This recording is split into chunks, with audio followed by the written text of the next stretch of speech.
নৌপতি যাত্ৰাচী বৃহৎ পৰিকল্পনা যাত্ৰাচী ইয়াৰ পিছত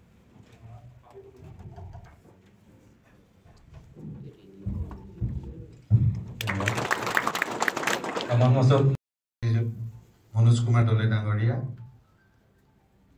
বিডিঅ তমসা দাস ডাঙৰীয়ানী, আমাৰ পৰমানন্দ লাহন ডাঙৰীয়া, প্ৰদীপ স্বৰ্গীয়াৰী ডাঙৰীয়া, বসুমতাৰী ডাঙৰীয়া, আজি এই সভাত উপস্থিত সৰুপথাৰ সমষ্টিৰ প্ৰায় ৭২% বাথৌ থানচালিৰ পৰা অহা সভাপতি সম্পাদককে ধৰি প্ৰতিনিধিসকল, উপস্থিত সাংবাদিক বন্ধুসকল, শুভাকাংক্ষী, আপোনালোক সকলোকে মই আন্তৰিক শ্ৰদ্ধা জনাইছো। আমি সৰুপথাৰক সকলো ফালৰ পৰা একত্ৰিত কৰি সামাজিক, সাংস্কৃতিক, ক্ৰীড়া, শিক্ষা প্ৰত্যেকটো দিশত যাতে আগবঢ়াই লৈ যাব পাৰোঁ, তাৰ কাৰণে বিগত সময়ছোৱাত আমি প্ৰচেষ্টা লৈছিলোঁ আৰু আমি আনি বড়ো থানচালিসমূহ নিৰ্মাণ কৰিব বিচাৰিছোঁ।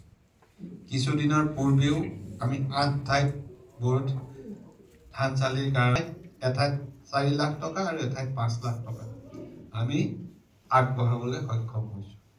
পৰ্যায়ক্ৰমে বাকীসমূহ অনুষ্ঠানো যাতে আমি আগবঢ়াই লৈ যাব পাৰোঁ, তাৰ কাৰণে প্ৰচেষ্টা চলাইছোঁ। বাথৌ দেৱতা আমাৰ আটাইতকৈ পুৰণি যি ধৰ্মীয় চিন্তা বিশ্বাস, বুঢ়া দেৱতা বা শিৱৰ এটা ৰূপ বুলি মানুহে অনুভৱ কৰে। বুঢ়া দেৱতাৰ পূজা কৰাসকলে পৰৱৰ্তী অৱস্থাত যেতিয়া বাথৌ বিশ্বাসী লোকসকলে হিন্দুত্ব সম্পূৰ্ণৰূপে বিলীন হৈছিল, সেই সময়ত শিৱ আৰু বাথৌৰ একাকিত্ব আমি সকলোৱে দেখিবলৈ পাইছোঁ। সেইকাৰণে আমাৰ বহুখিনি কথা বাথৌৰ বিশ্বাস আৰু হিন্দু ধৰ্মশাস্ত্ৰৰ বিশ্বাস প্ৰায় একেখিনি কথা। গতিকে এই বাথৌ থানচালিসমূহত যাতে অন্তত বাথৌ পূজাৰ দিনা উকাকৈ নাযায়। ২৮ জানুৱাৰী এইবাৰ নহয় জানো? ২৮ জানুৱাৰী বেলেগ দিনতো কৰে, কিন্তু ২৮ জানুৱাৰীত আমাৰ চৰকাৰীভাৱে স্বীকৃত দিন। ২৮ জানুৱাৰী দিনটো যাতে উকাকৈ নাযায়, তাৰ কাৰণে আমি বিশেষভাৱে ভাবিছোঁ। এনেতো প্ৰত্যেক মঙলবাৰে বাথৌ পূজা কৰা হয়। ২৮ জানুৱাৰীত সকলোৱে যাতে এখন শৰাই দিব পাৰে, ভগৱানক প্ৰাৰ্থনা কৰিব পাৰে, তাৰ কাৰণে আমি আমাৰ তৰফৰ পৰা কিছু আপোনালোকক ব্যৱস্থা কৰি দিম। আজি সভাৰ অন্তত সেই দিনটো যেতিয়া আমাৰ ৭২% বাথৌ থানচালিত একেলগে একেদিনাই প্ৰত্যেকজন বড়ো মানুহ গৈ তাতে বাথৌ পূজা কৰিব, আমাৰ সকলোৰে ভাল লাগিব। কেইবা ঠাইত ময়ো যাম চাগে ন? কেইবা ঠাইত ময়ো যাম, য'ত য'ত পাৰোঁ। এটা দিন গোটেইখিনি যোৱা সম্ভৱ নহয়। কৰৈঘাট পঞ্চায়তৰ অন্তৰ্গত ২-৪ ঠাইত ময়ো যাম।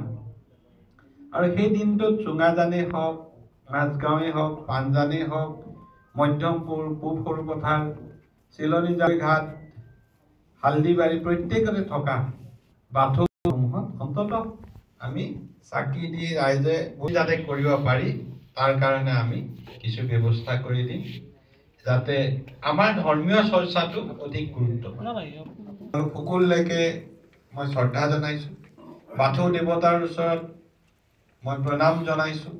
সৰুপথাৰবাসীৰ মংগলৰ কাৰণে প্ৰাৰ্থনা কৰিছোঁ। আৰু সকলোৱে মিলি জুলি এখন সুন্দৰ যাতে সমাজ আমি গঢ়িব পাৰোঁ, তাৰ কাৰণে পুনৰ বাথৌ দেৱতাৰ পৰা আশীৰ্বাদ বিচাৰি মই মোৰ ক'ব লগা সামৰিছোঁ।